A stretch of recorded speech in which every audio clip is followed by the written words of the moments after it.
Hello.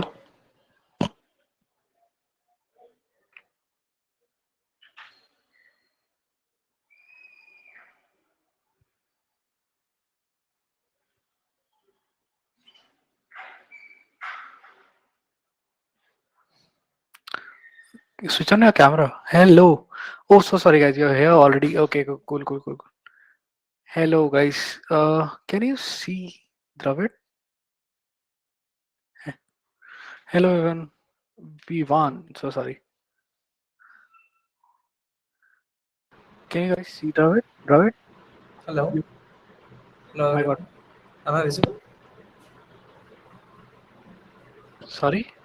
Am I visible? No, you're not.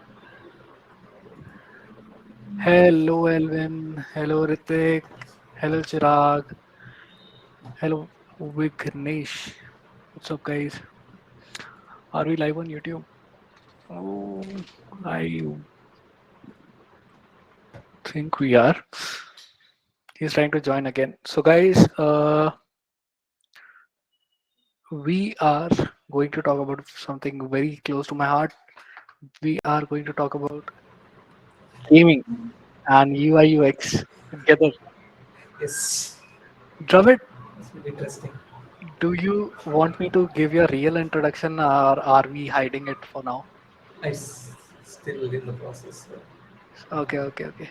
So, in some days, if you go follow Dravid, you'll find out what's happening in with Dravid. But Dravid will have some news in some days. Hopefully. But for Hello now, everyone. Hello. okay, Ritik is here.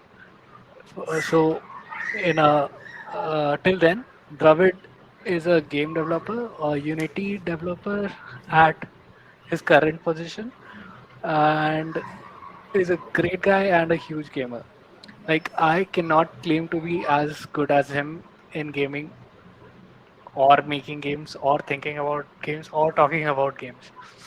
And right now, as you can see, we are struggling with our lives as our headphones are tied together with Bandage. tape and bandages. Welcome to the game developer life. Yes, as you all know, game developers are not as handsomely paid as we think they would be and work more than they should be. But okay, that's life. That's fine. So I Yes. have been playing games for not a long time. If you consider PC gaming, but when it comes to mobile gaming, I have played the Snake game Nokia as you all have, and we all know that that's a true game. So let's talk about UX in that game first. Let's start with the OG. Yeah, sure. Yeah. Come on. And, So the so you want UI to of, huh? I don't no, want go to ahead, please. share screen or something. I just want to talk about it. Yeah. So as you know, when it comes to any game, fuck UX, fuck UI. The most important thing is the game. Yes. If your game is not good, it sucks even if you have the best UX and the best UI. So how I put it is the whole gameplay itself is the UX of the game. Yeah, So uh, there's no greater sense of achievement that you have to achieve when it comes to video games in terms of UX.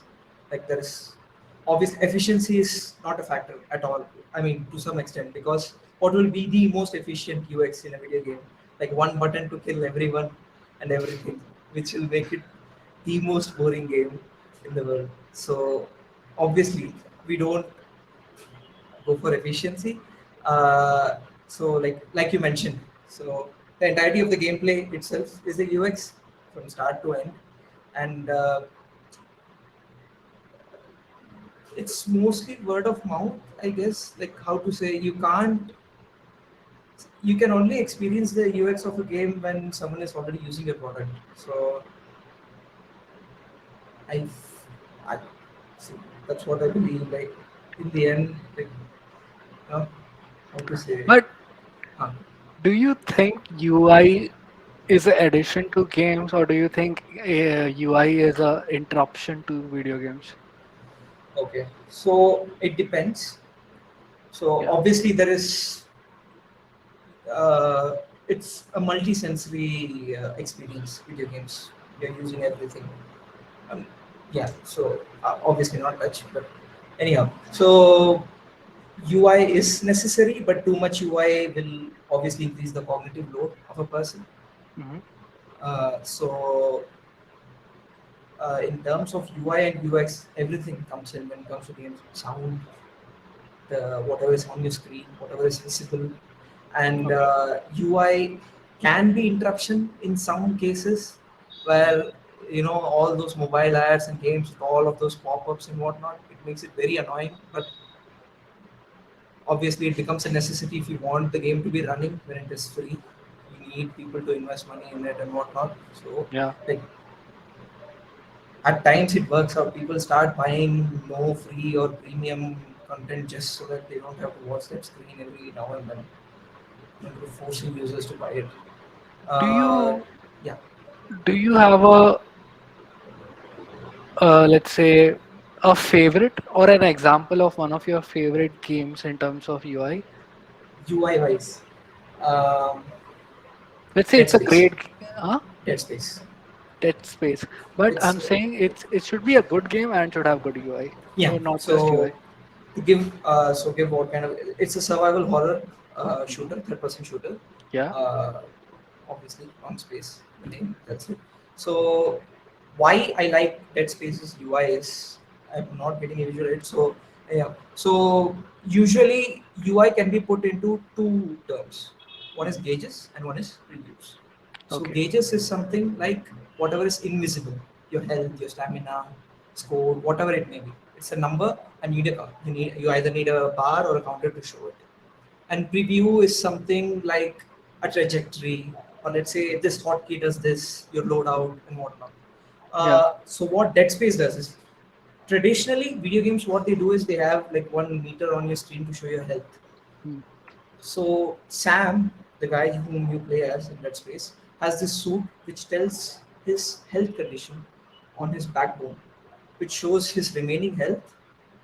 Everything, every single UI aspect of it is in the game. So this is called as a diegetic UI. Basically, it Okay. gets into the gameplay itself. It's not like a overlay, so that it won't throw the person off at the same time, and it will show the information that they need at the same time. So why I like it? Obviously, his health bar, like I said, his Hmm. status bar. Should Obviously, I'm we not. show? Yeah, I think we should show. Yeah. Yeah, Give me the name again. Dead Space. Dead Space. So let's see. Okay. From what I remember, my favorite would be uh, I think the older AC games, the older Assassin's Creed games, were pretty good, and they Simplest. and they have the good amount of BS UI and good UI, right? BS UI which just makes it look cool, but good UI which actually is good. When okay, let's see some questions first before we go to the Dead Space screen. Okay, what's your favorite games? Our favorite games. There's a long list. Let's say number one would be for now. Okay, let's talk about latest. God of War. Uh, it takes two. Okay, and I think I'm playing this very old game called No Noi. It's a Chinese name. I don't know. It's Neo, good. Neo, Neo. New. Yeah. For now, I really like these games. Uh, what about you, Dravid? For me, Dark Souls Hmm. always, and then Dota 2. Dota 2. Yeah, Nice. and Okay, Dota 2, you're biased when it comes to Dota 2. Oh yeah, I mean it's You like a you almost, bittersweet relationship with that game. yeah, I always complain about it, but I can't like stop playing it at the same time. you almost went pro with that game, right?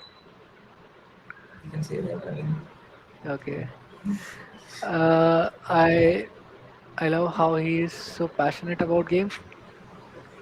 He literally did not do engineering, man. He's that passionate. He did not do engineering. stop my education. Yeah. Okay, I'm trying to find a good footage of the gameplay. Let's see other questions. When you talk about building a game, what are the some basic UI UX principles? So UI UX principles in general stay the same. But when it comes to games, you have to make sure that you don't hide the thing people have come here for. Don't hide the game, and yeah, you're good to go. That's maybe one additional thing that, yeah, you have to make sure doesn't interrupt. That's all. One Okay. more, sorry to interrupt. One more important thing that goes into game development is like you have these five usability quality attributes, right? When it comes to Hmm. user experience, like Yeah. the ease to learn, how efficient it is, no Hmm. errors, memorability, and satisfaction. Yeah. That satisfaction factor is the most important factor when it comes to video games. Like how you keep the player satisfied.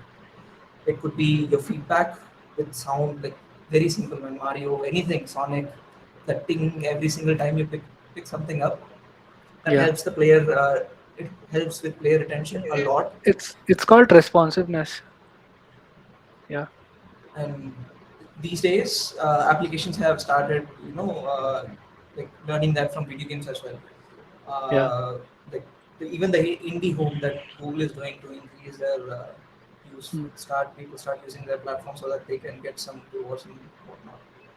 Okay. So yeah, Let's see some gameplay. So this is Dead Space. I'm not using the audio because I don't want any kind of trouble if there is any. So you can see the UI. There is UI here, and that is what you have played the game. I am not. You tell me yeah. what is that. So that bar on his back, the linear one, Okay. is his health, and the circular one is his Oh, this shit. static. Yeah, that's like his Oh my god, bar or that's so something. good. It's so And cool. So cool. everything, So cool. every single dialogue, forget the subtitles, everything Yeah. plays as a hologram on his suit. Even Oh. cutscenes, everything. Okay. And the ammo that he has is on his weapon, the plasma cutter. Mm-hmm. So whatever the game throws at you, pretty much UI wise, is completely in the story and the game itself, and it's not like an overlay. So this was one of the things which I like a lot about Dead Space's Oh, UI. wait. I think I got what you're saying. There is this place. Okay. So this is where that free to play game is also there, right? Destiny. Destiny is taken inspiration from this. A lot, yes. Yeah, because I see the movement and the UI like this. The health bar is so cool, very unique. Yeah, that's what. Yep, this is what we are talking about. So I personally have struggled a lot when it comes to color in UI in my early days. And I see this and I'm infuriated that they have used so dull colors to make it look so cool. I mean, fuck these guys.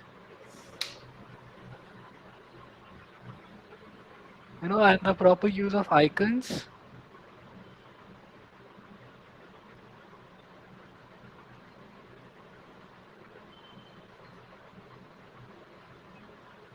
You see, guys, okay, so I'll talk about a little bit about some basics of visual design here. Let's talk about contrast. Awesome. White text, black background, no BS. Second thing, look at the typography. The typography is on point. You look at the typography, you look at the text and say, okay, I am about to die.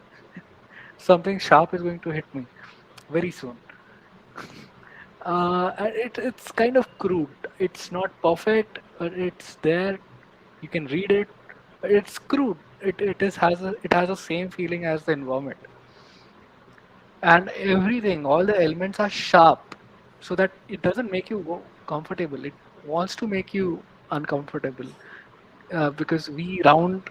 Even if you see the UI of Creator right now, a lot of rounded corners and stuff, but you don't see that in this UI. Everything is borderline metallic and sharp feeling.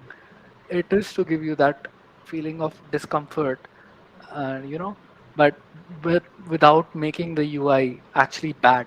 The UI is good. It's just how it makes you feel is different. The icons are the right amount of effort, because if you give too many details, it looks weird. If you make it too modern, then it looks weird. But this is the exact amount of crudeness that suits the environment, I think. There's literally rust on the metal around this whole thing. So yeah, and the holography and all that. Yeah, look at this shit. What the hell is this poster? Okay, so yeah, that is It's that game. it's Okay, so why I was inspired to talk about UI UX in video game was not just because I am a like a geek, a gamer, and not a good gamer. I'm not saying I'm good. I'm just a gamer. I'm a bad gamer. That's okay. I am not ashamed of it. But I played a few games in which I was annoyed by what is a very famous thing these days called hand holding. Uh, you are told exactly where to go in an open world game, and then what's the point of an open world game? If you show me the path, it's not an open world game. If it is an open world game, let me decide, motherfucker. Okay, I'm saying a lot of words I don't know I'm allowed to say. Oh my god. Okay, you know, I get carried away, guys. I'm so sorry. Uh, okay, give me one example of a game where there is a lot of hand holding, but it's a good game. oh, lot of hand holding and a good game. Yeah. I guess the very first reboot of Tomb Raider. It's very subtle. Okay. So if you notice, like if you could like open a tab and show it.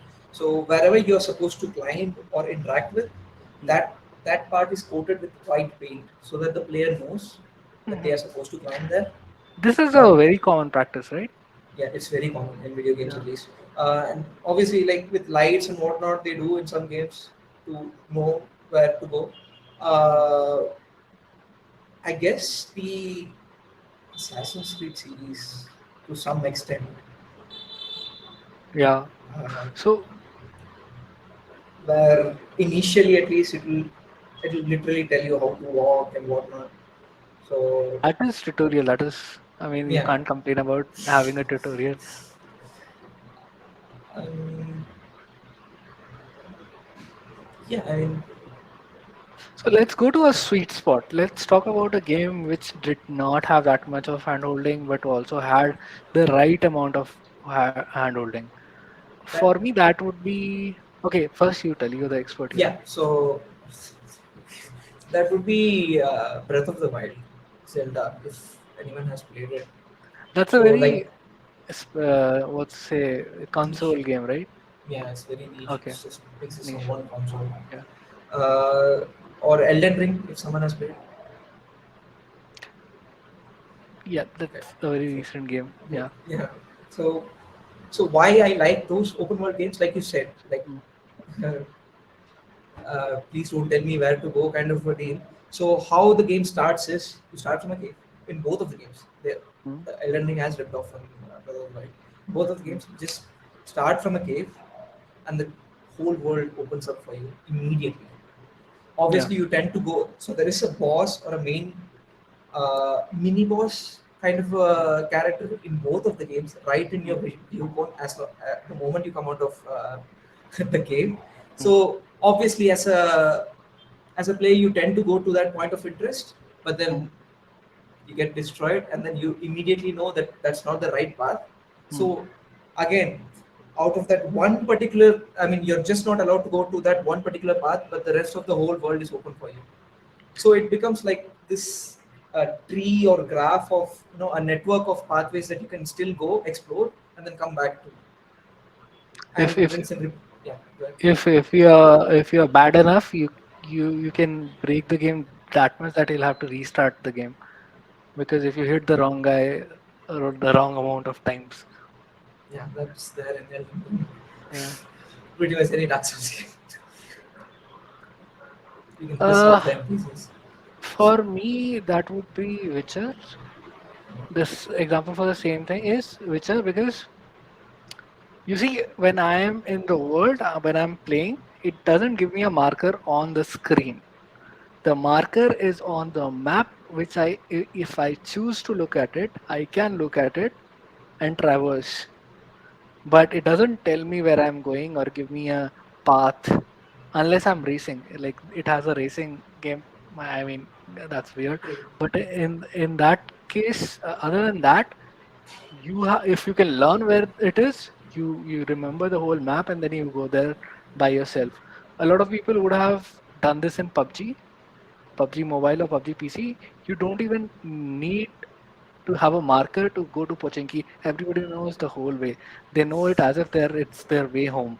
So it's crazy in that game, but in games which you don't play for that long or that many repetitions, uh, even then they are not bothering with you or telling you where to go. It's just it's there on the map. Maybe you choose to go there, maybe you don't. So yeah, that was a very old game which has this mechanic and it makes me very happy. Yeah. There was a lack of that in older games, Metroid and Castlevania, where you had to remember the entire map of the entire game at all times. But then it was to the future generations, like they improved upon it and they introduced a mini map where you could Hmm. look at the map. The game will go to a halt and you can look at the map and navigate through. So, yeah. It's true. I'll show them an example of the unconventional way of having UI. So as you can see in this picture, there is a white chalk uh, to where the player can jump to. It's a way of telling the player that okay, this is where you would want to jump. But even this is looked down upon sometimes, and people are called noob for just Using them. using them. Uh, in games like all the Dark Soul games, I think it's a big thing to just put notes that okay, jump, treasure below, or something like that, because there is no way of you knowing until you go jump and die. People do a lot of trolling because of this. Okay. Uh, what about the very common games like CS:GO and Valorant or Dota? What are Right. some things UI UX wise which we can learn? Right. So getting back to the gauges and previews thing that I had mentioned before. So obviously you want the player to feel more immersive. You can't be like health equal to 200 and then expect them to enjoy it as much sometimes. I Mm-hmm. think some games have been more intuitive per se. Like in Gears of War, what happens is your entire screen goes red, or Halo or any other game. But obviously, that's where you differentiate if you want the player to know exactly what and how much health they have left, and not give them a vague amount, especially Mm-hmm. competitive games like Dota, CS, and Valorant. Mm-hmm. Uh, Dota UI wise, it's like learning the periodic table twice or thrice. Yeah. It's too much. It's too much information thrown at you at once, and it's not on the leagues of any MMORPG like World of Warcraft. or the Lost Ark, but still it's a lot of information. But yeah, I mean, I guess it boils down to simple numbers at times because it's a competitive game. So obviously you need to make quick decisions. So you can't be using more of your, how to say, processing per se of your as a player to, shall I take this decision or not? It's just a visual aid. So yeah. Okay, so Arpit is asking, without handholding, won't the new player feel little lost in some games? So there are games for those players. So there are different kind of games, and if you want to be handheld, maybe Pokemon is the right game to play. Or there are games, like there are entry level games, like there are entry level jobs or entry level, you know, where you need training. And any game, I think, if you spend enough time in it, you will not need handholding. Like depends on what game you're playing. If you're playing Tomb Raider, you should be handheld, correct? Because it's a linear game. There is no I can do this, I can do this. No. You kill with an arrow, you kill with an arrow. If you use a gun, fuck you. It's so if that is the case, it's like IGI, right? If you don't kill with just that particular gun you're supposed to, you fail. So in that case, it's very important for the user to be handled. But if it's a Far Cry series game, you kill, bro. You do whatever you want. You throw a fucking plane with at them. If you're supposed to give me options, then don't hold my hands and tell me what to do. Don't give me, pop-ups telling me what to do. If you give me options to do stuff, if you I don't have options, if I don't have choice, then tell me what to do. Then it's pretty clear. Okay, don't get detected by these Templars right here. Hide. Tell me that. Otherwise, the mission will fail. I know. Cool. Uh, and even counter to that, I'll say, oh, if the mission is failing time after time, maybe you hide, be. Nahin? You, a little bit, you should use your brain. Why not? Let's enjoy failing also. Let's enjoy, learning. Uh, I mean, I am the first one who quits games because I'm frustrated. But that doesn't mean it's Game's fault. Could be my I don't have patience. So I don't know. I have quit several games, several, because it was frustrating, and maybe I don't enjoy that. So you come from office and you say, "Hey, yaar, kya? I'm just keep dying. I don't want to do this. Let's just drop, fire up Apex Legend, drop somewhere and die there. Better." Yeah. So it Yeah. depends on what game it is. Depends on what you're trying to do. Okay, Dravid, your answer. Yeah, I mean, getting back to your very first point, there are, introductory games like you mentioned. We can't be discriminated. Yeah. Obviously, while creating games, they're already, you don't want to start to death as a game, creating company. Mm-hmm. So, to answer your question, Arpit, it's exactly that, because we need more players. Obviously, as a business, what you need is more consumers and more customers per se. So, handholding can get annoying for older players, but for now, I guess it's like okay, they don't mind to some extent. It's like they're used to it, so they just skip through it. But what I feel like is some games, like even the getting back to Assassin's Creed series, they have this thing called where you can turn off the hints so that the game won't. Yes, so that the game won't keep on like annoying you every now and then. You can turn off hints, but obviously it comes to a game design decision that whether you want to do that or not. Like you So, said, uh, let's enjoy failing. That part is really good. Uh, good. what about like giving the option to the user? For example, you have settings for ease, right? How easy the game is. Uh, Right. don't you shouldn't you be able to choose how much UI is there in the game? For example, in Valorant we have a lot of options, and even in most games you can hide the UI. Yeah, Correct? A lot of it is games. that. A lot of games have that these days. Yeah. Yeah, So it increases immersion if you have less UI. So obviously people yeah. So if you already know all the things, you don't need handholding. So maybe you choose how much UI you want. In that case, as a UI designer, I would be having cold sweats because somebody exactly designing their own experience in that sense, correct? yeah, So that's in that case, customizable UI is nightmare for me who has no experience in doing that, but maybe someone who knows and maybe who can tell me. David, do you know anything about this? so not getting to customizable UI, but I can give a better example of when to show the UI and when not to not Hmm. annoy the player.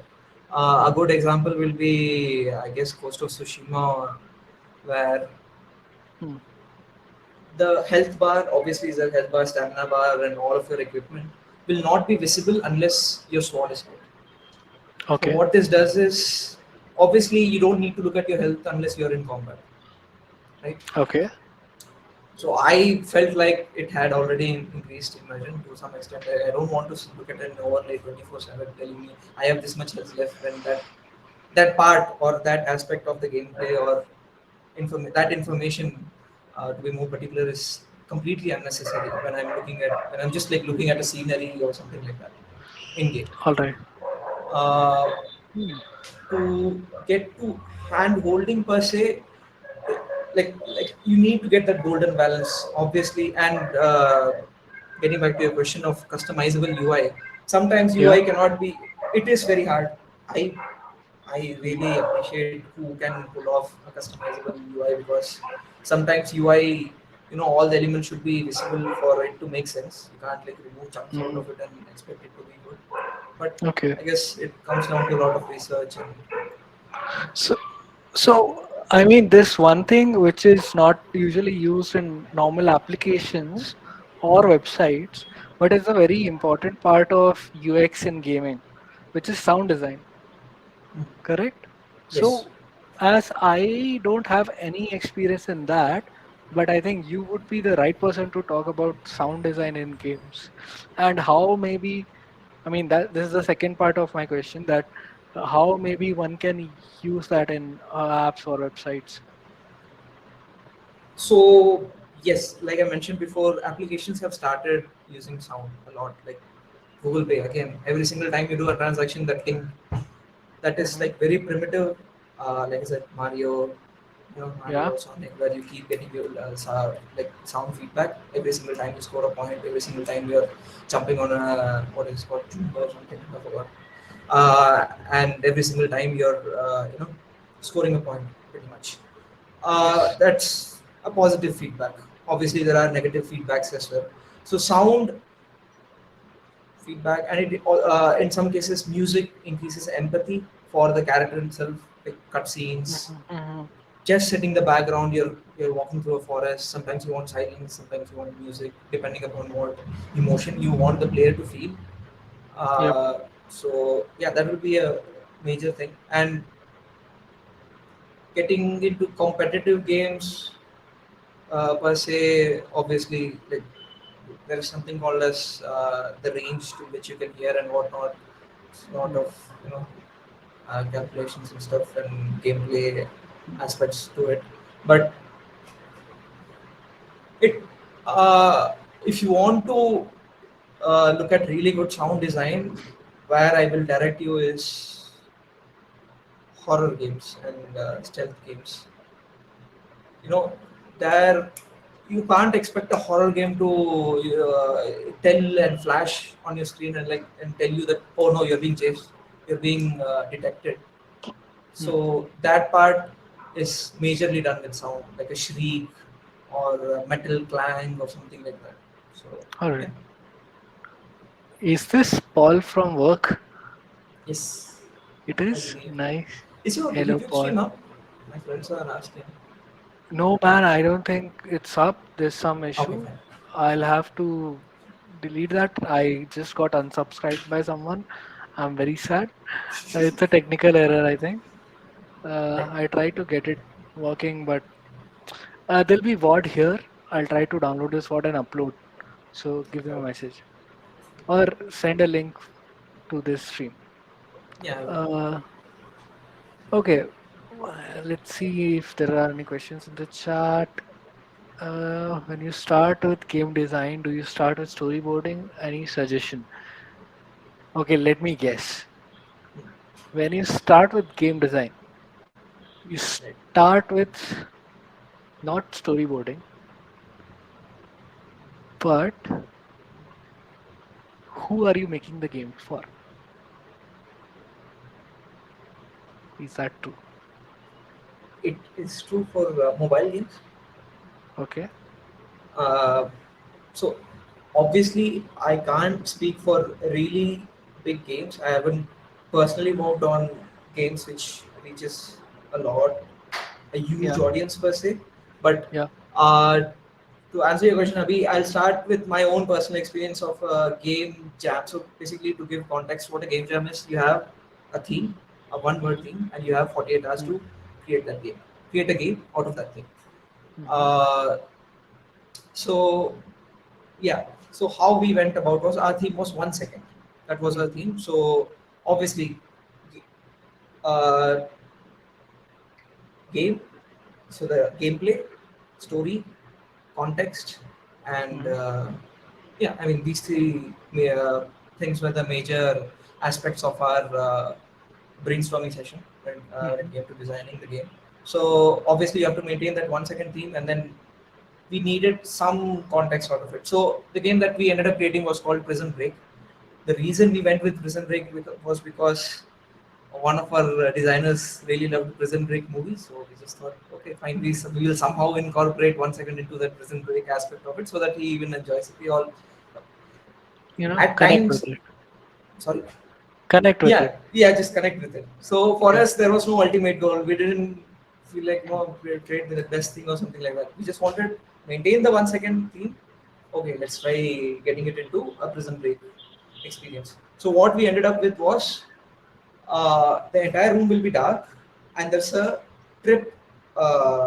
You know, like in a traditional MCB, you see those trip fuses, right? Yeah. So that's what we did. So when you flick the switch, the entire room will light up for 1 second and go off again. So you have to memorize all the pathways and then you have to escape. That's it. Simple as that. So So yeah, right. no, no, no. Sorry. Please, So please. Please. to particularly answer your question about story, the only story that we had thought of in that game was you're in the prison, you're a prisoner, you want to escape. That's it. Uh, Storyboard, it. I mean, to answer your question, it could be like you start with the story and then you want to get into the gameplay. In the end, like what you want to do, it could be a really good story that you have, and you need a way to convey it. Per se. You can convey stories anyway, man. Book, music, movies, art. Video games are like, as I mentioned before, multi-sensory. So if you can tell a really good story with a video game and make it more immersive because you are being involved as a player, Hmm. I feel like it goes parallel, you know. But obviously, with my experience, I seriously can't talk more than that. I think one of the good examples of good sound design and even good UI in general would be Doom Yeah, Eternal. Doom Eternal, yes. And yeah, I was referring to a question actually. Alwin asked any other games with games. Amazing sound design. I think Amazing Doom is sound design. Doom. I think Doom. Okay, I'll tell you why. You'll say Doom doesn't really have that much of variation in sound design, but the point is, it doesn't have to. It just needs to make you feel like a badass while you kill monsters. So, uh, yeah. I'll interrupt you. So, like you said, make you feel like a badass. It is so good. Just go to the settings when you're playing Doom. and try to toggle any setting, increase it. They'll play a really good metal sound, like a literal music every single time you just increase your graphic settings or just the brightness of your screen. It's really and besides that, to answer your question, like another really good game with good great sound design and UI is Persona 5. Another niche game. Please take a look at it. It has one of the best UIs I've seen. Looks really good and pretty with a lot of information on the screen still looking good. Okay. Uh, it has animated UIs and stuff. And have you played Phasmophobia? I really like the sound design. I have played Phasmophobia. It's good. It's off-putting, scary. So, Yeah. Dravid, uh, UI UX designers are in so much demand. It's crazy. Yes. Okay.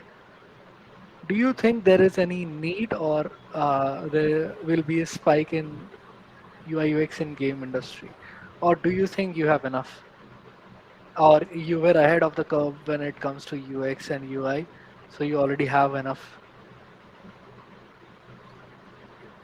But yeah, like you said, the surge of UX UI designers will be there obviously because in the end, a great UX leads to more consumers, obviously, and yeah, ahead of the curve thing. I guess video game industry figured it out before other industries that UX Yeah, and UI is different and not the same thing. Like you said, like you mentioned before at the start of the podcast, when you Google design, it shows art mostly, yeah, uh, and like developers, they realized that UX is something different. It's like how you traverse through the application, and yeah, I mean, you could probably explain it better than me. So search will obviously always be there as long as you know people try to figure out how to make the game for approachable for a lot of people and not just keep it niche. And yeah, I mean, and it sounds fun, right? yeah. Working in video games. So I believe more people will try to shift to video game development because obviously back then very few people were in game development, and as a programmer yourself, I'm a programmer myself, but I had to do UX UI for most of my Mhm. projects as well because that's how it works. So having someone dedicated and more knowledgeable in that field is always a plus. But the things they have made without designers Hmm. is so good. I feel like we should learn from them rather than you know and saying, okay, no, this is a guy who doesn't have knowledge of design. We should be ashamed of what we make, and learn from people who have worked in design, game design, and designing UI for games, because it's so complex and you don't have a lot of space because you need to show the game. Let's say, I mean, I generally feel like the number one experience would be theme parks. Number two experience would be movies, and the number three when it comes to experience, it's games, video games. And I think video games would be taking over movies really soon, but obviously not taking over theme parks because that's the real shit you're going through. So I mean, let's take out real stuff. Then video games are going to be the number one thing when it comes to user experience in no time actually. uh, so yeah, there's a lot of potential when it comes to user experience, because a lot of users, a lot of passionate users, they will swear at you, they'll call you, uh, I don't know, just go on Names. Twitter. Yeah. uh, uh, but if you really love games and you really like to design for passionate users, maybe it's a career you would want to explore. And from what I know, there are not a lot of good people in UX in games, from what I've seen. So Uh, this could be because when it comes to designing for games, it's, yeah, like I mentioned before, efficiency or you know prioritizing one factor over the other. Yeah. Conventionally, I believe you would have to go parallelly with all your rules of design to create a really good Yeah. design when it comes to an application. That cannot be done in video games. You don't want that. It'll it'll throw the game off and it'll be something different. When it comes to games, you have to at times maybe make your own laws for just that one particular game, and sometimes you might even feel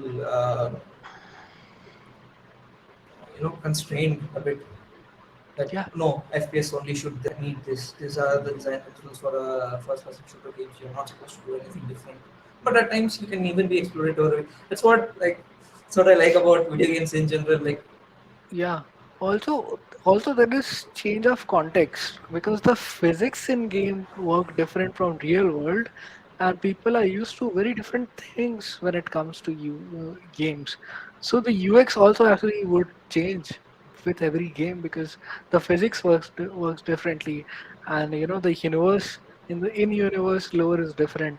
So the user experience side of it must also change with that lore.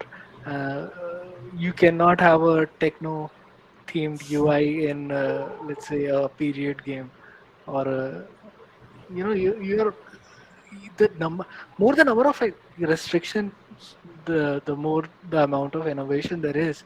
So yeah, so that's fun. That's fun. Uh, have I have not. I have not. Okay, nobody asked me, but I'm just saying I have not worked on video games yet, and maybe in future.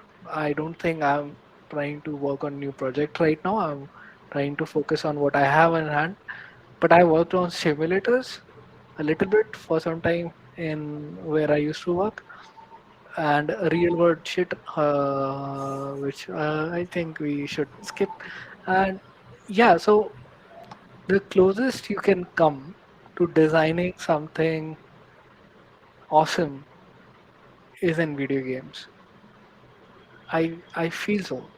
But again, there are there are applications which users get to use every day and helps them actually in their life.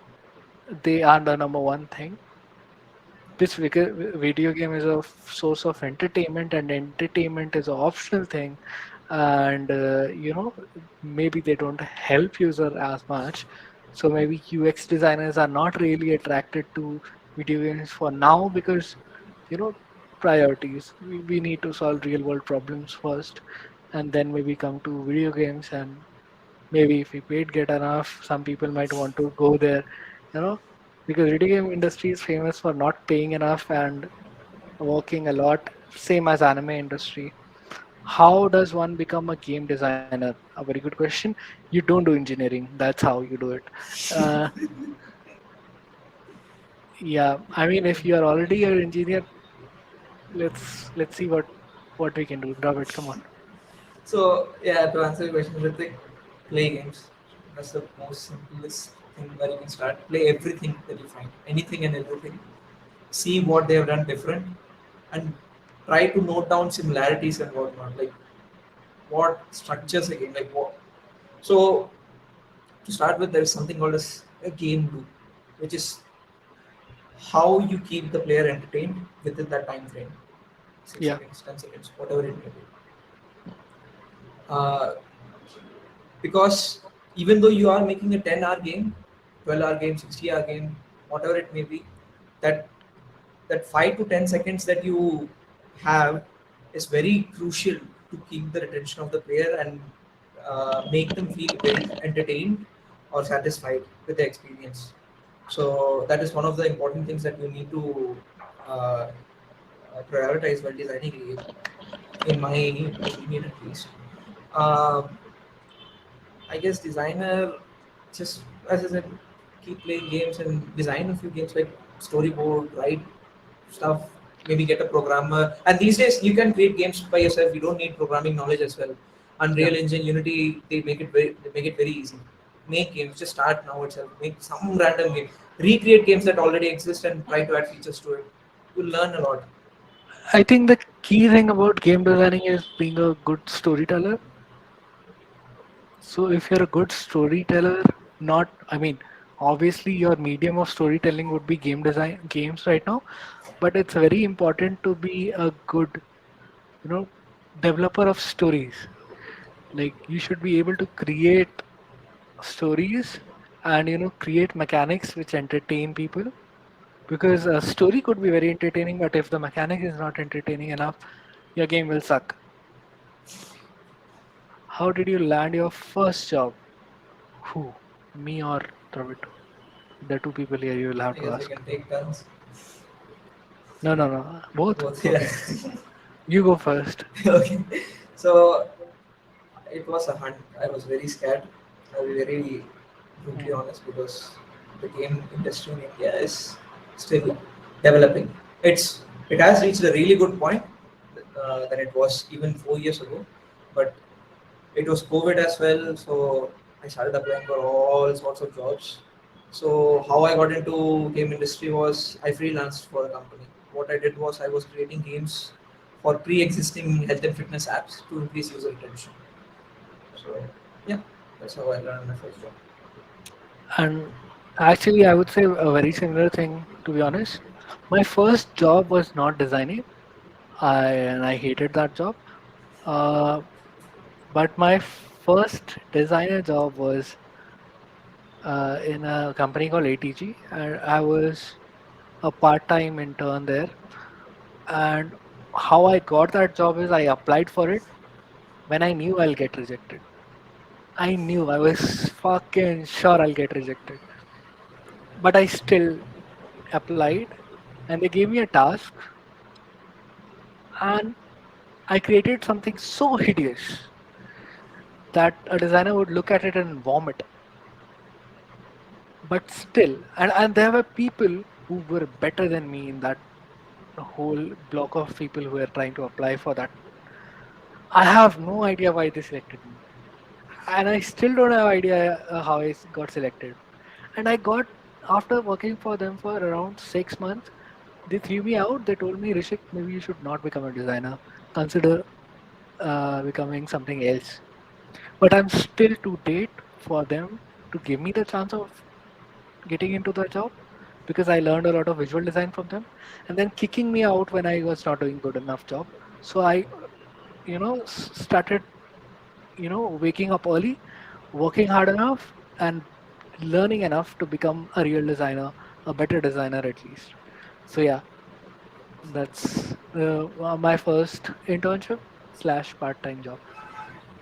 And then I went on to learn a lot from different places, and then I did another freelance project and another freelance project, and then I went on to get a full-time job as a UX designer, and I got into really good projects. Thank you, Yeah. Paul. Hey, Paul. By the way, Paul is basically a paid actor. He he's a friend.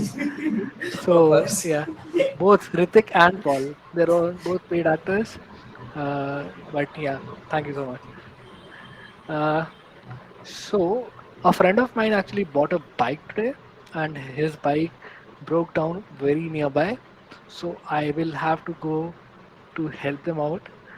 Uh, I think we'll get back uh, maybe sometime again, and we'll review a very famous video. It will be a react kind of a situation. It will not be a podcast, but very recent controversy about Elden Ring and Asmin Gold's reaction to it. And he has a lot of gaming and UX related questions in that video. So we will take you through the whole video and try to explain whatever questions he has or wherever he does mistake. If you don't know, Aspen Gold is a very well-renowned 3 million subscribers on Twitch, multimillionaire, very well-known World of Warcraft player. So yeah, the this stream will not be planned. It could be random, maybe tomorrow. I don't know. Are you free tomorrow?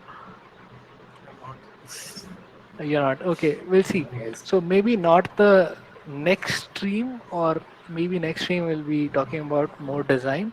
But I want to do this because that whole video has a lot of questions about UX itself, and how I was inspired to think from a different perspective about user experience after watching that whole controversy, and how people, a lot of gamers first time discovered what UX is, and they're just defining UX, like them seeing UX and what they thought of that word was very emotional time and watching for me, because I saw it and I was like, yeah, these guys are right. UX is not what we define. UX is what these guys define. We could, you know, my could be in a mile high, Mount Olympus, but nobody gives a shit if we don't actually serve the people who are supposed to be using the products. How can one land their first freelance jobs or internship? You did already land an internship, Ritik. But yeah, your first, there are two ways. First, be friends with a guy who is a UX designer, which I think you know very well. The second is do do hobby projects, and I think not only for UX, I think for any field you want to get into, except porn, do have hobby projects, and yeah, that we are, yeah, uh, yeah, that's all. Do hobby projects, and then show people your projects, and let them criticize your projects, tell them how, and then improve on those projects, and keep doing that, and somebody will like your project and hire you as an intern, or your, you know as a junior UI UX designer or something like that. I mean, that would be the best way. Now portfolios are here. I don't like portfolios, but they are the standard, so you have to, for nobody who is completely new. Yeah, yeah, Ritik, I I I I insult my brother a lot, but I love him as much. He's a brother to me, and so are all these people here. So yeah, if I know you, I will, and I for sure will insult you. So be ready. Uh, okay.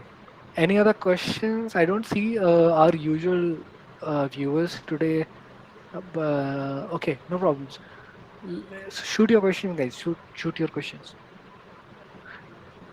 By the way, Ritik is always trying to help keep the chat alive, and I keep insulting Ritik, and Ritik stops then. Come back. We need you. Yeah, we need you. Come on. Okay. Uh, okay. Should I go then? No.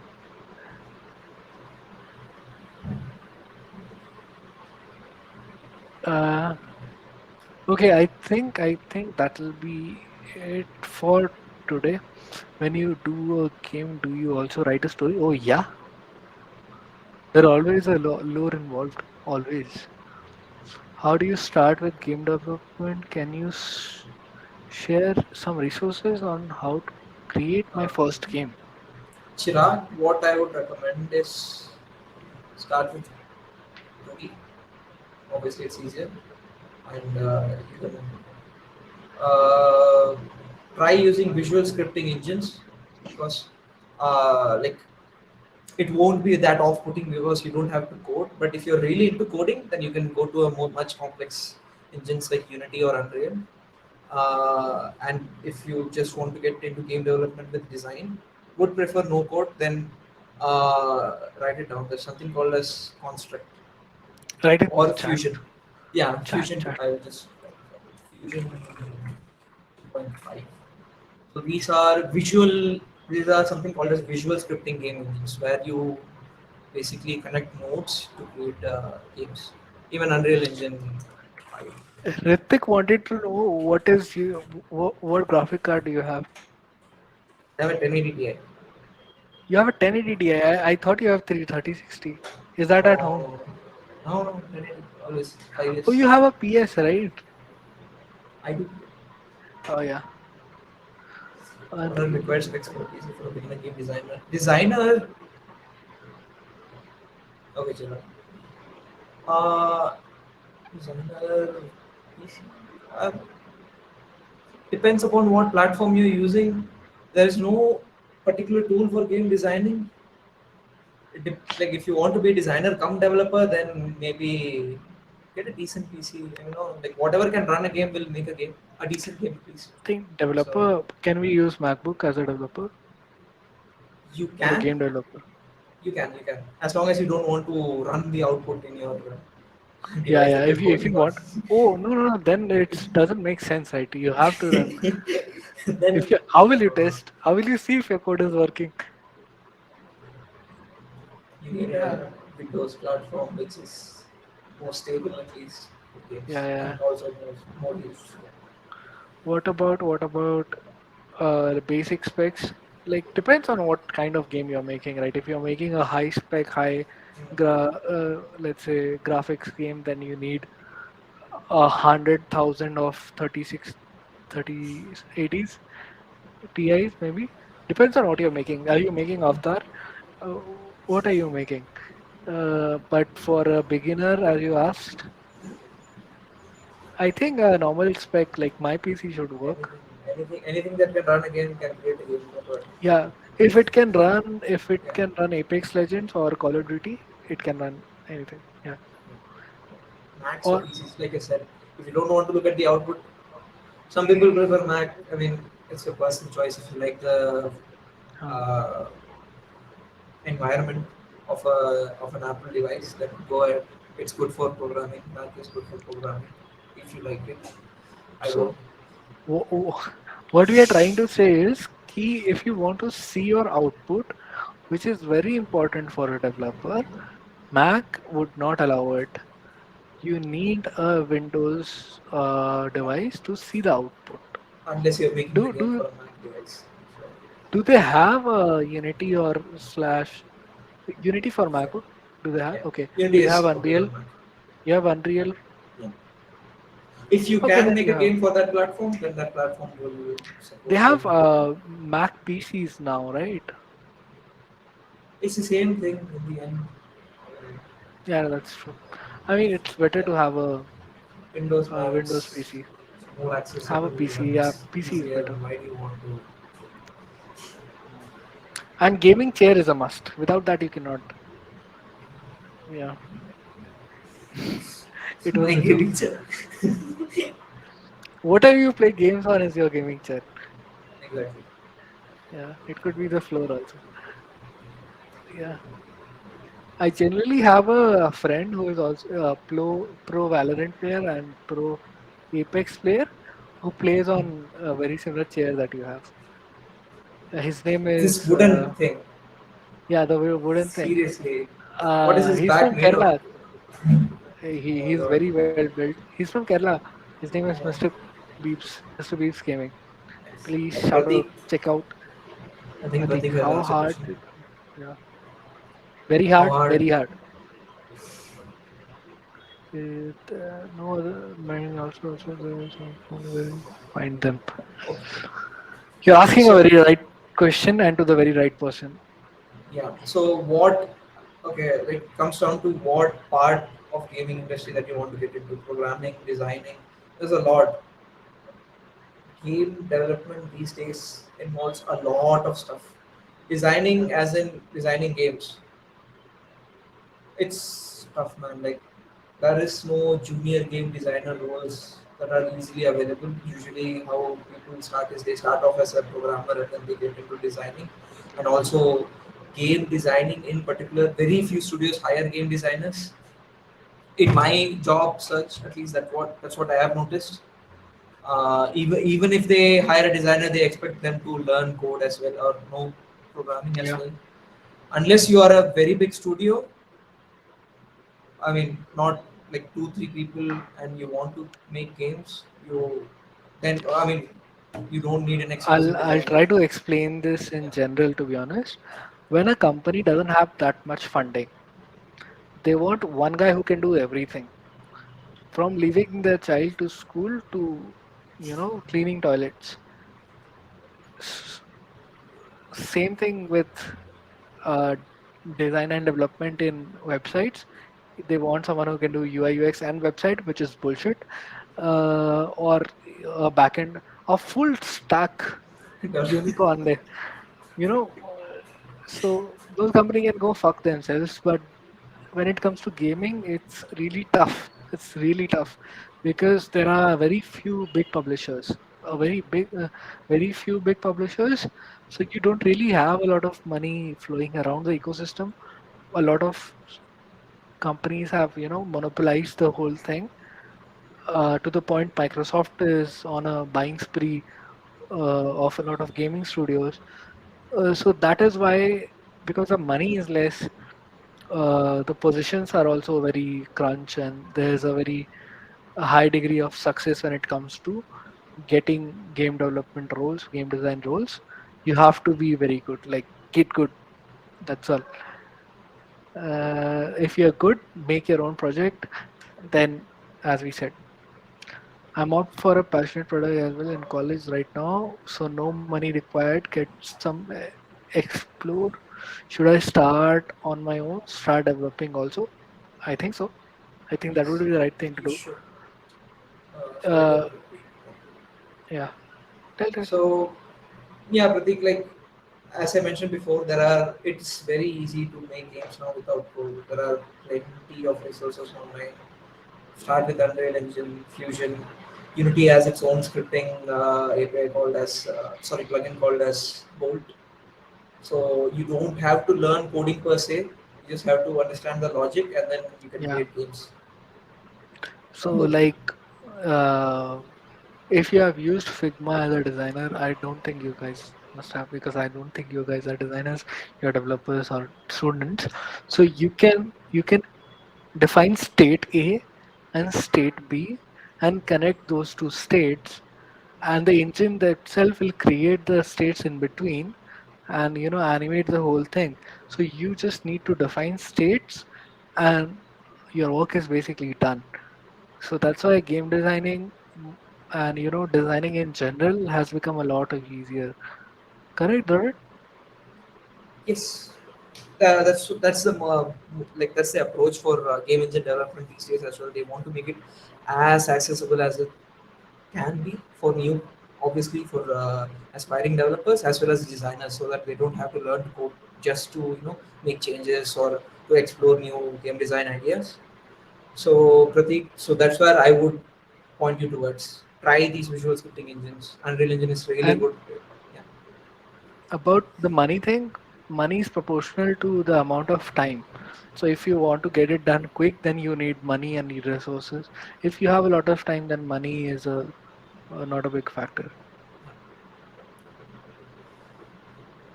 Get a PC, just start. Like I said, like if you're completely new, start with creating your. I mean, recreating with games which already exist. That way, you will learn the process of creating something, and then you can innovate. Like, do you in development in general, you create stuff which will already exist. Even in design, you start learning how to do visual design by taking a screenshot of an app and designing exactly the same screen and learning while you do. So that's a very common way in a lot of industries, by recreating good shit which already exists. Yeah. Sure. Even in machine learning, they take things which is already existing and redo it. It's all about creating thing which is good. What gives you guys the kick? The kick. Okay. I'll be brutally honest with this.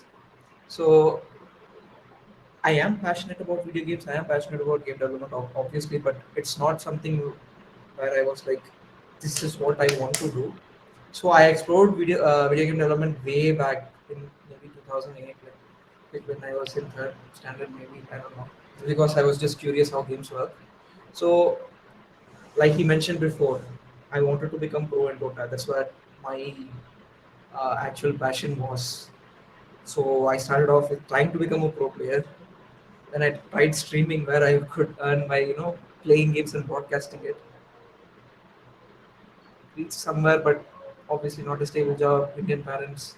So I was already good at mathematics, so programming was something which I could catch up, like pick up on easily. And Obviously, video games was still my passion, so it just merged, and that's where I got into the industry.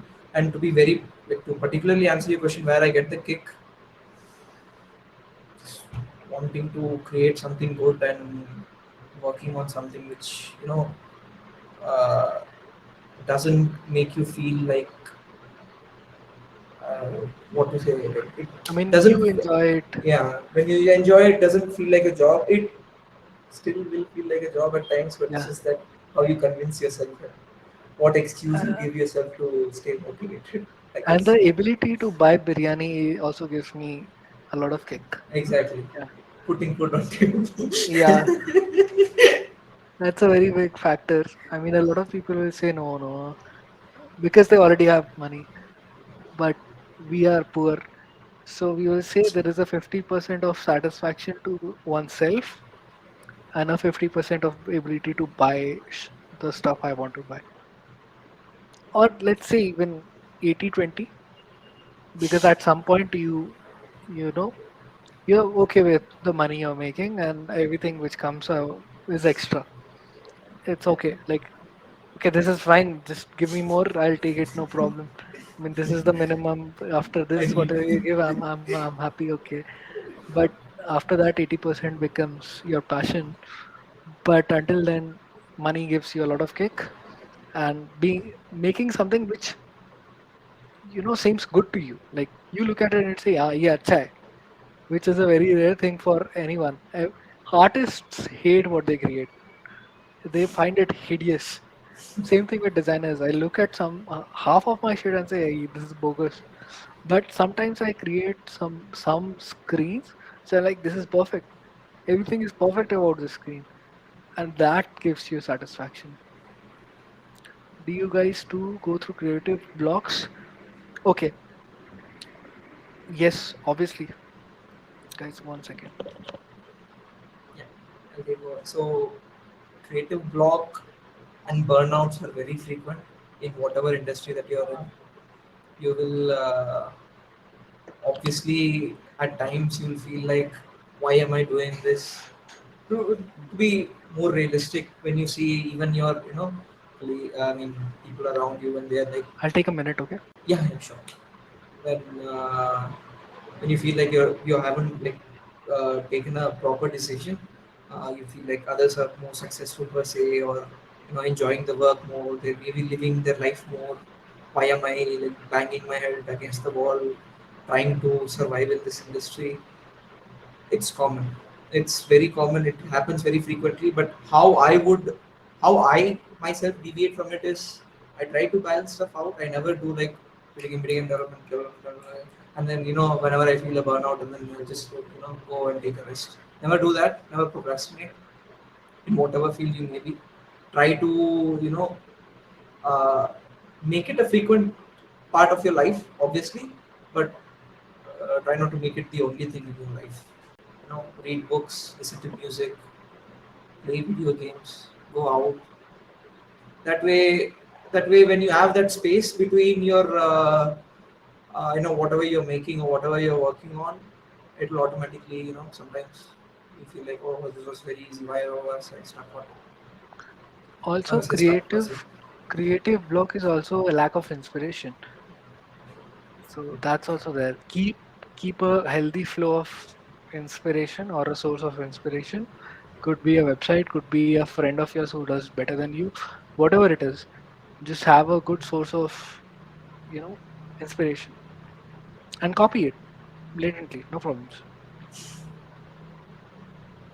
Did I interrupt you? I feel like No, I am interrupting. Okay. Okay. Guys, I have some friends which I need to really tend to, and it's been an hour. I would love to continue because I enjoy talking about this. But we can't always do the thing we love all the time. So we will come back to you guys with maybe a whiskey in our hands next time, maybe sitting at a bar, streaming from a bar. We'll do it a proper podcast, maybe, not a Zoom call. Uh, if I have some enough resources, but yes. I promise you guys, if you like it, you can't like physically like this. You can just subscribe here or follow to let me know you liked it. Okay, guys, that's all. Dravid, thank you so much for coming. Thank you so much, all of you, for watching our stream. Have a nice day. Have a nice weekend. Bye bye. Thank you.